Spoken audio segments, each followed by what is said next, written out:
Pernyataan Presiden Joko Widodo soal pembahasan program makan siang gratis di Istana dinilai berbeda dengan para menterinya. Pasalnya, Kepala Negara membantah adanya pembahasan, sementara para menterinya mengiyakan adanya pembicaraan saat rapat. Calon Wakil Presiden yang juga ex-Menko Polhukam Mahfud MD langsung memberikan pandangannya. Menurut Mahfud, hal tersebut terjadi karena isu tersebut sudah tidak terkoordinasi lagi.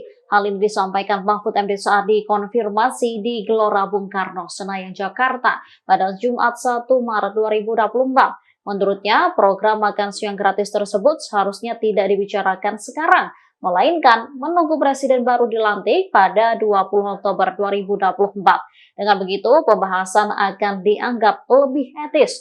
Diketahui Presiden Jokowi menyatakan tidak ada pembicaraan spesifik mengenai program makan siang gratis saat rapat kabinet pada Senin 26 Februari. Menurut Presiden, ia hanya menyampaikan bahwa program-program Presiden terpilih harus dimasukkan dalam rencana anggaran tahun depan.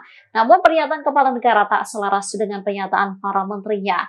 Diakui Menteri Investasi Bahlil Lahadalia, rapat tersebut salah satunya membahas program makan siang pasangan Prabowo Gibran.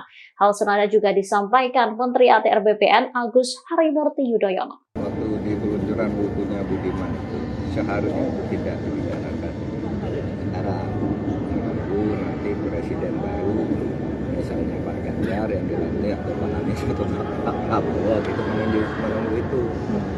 Artinya menunggu sesudah 20 Oktober agar lebih etis itu kan akan itu.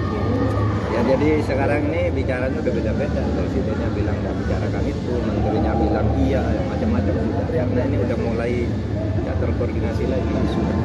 Download Tribun X sekarang, menghadirkan lokal menjadi Indonesia.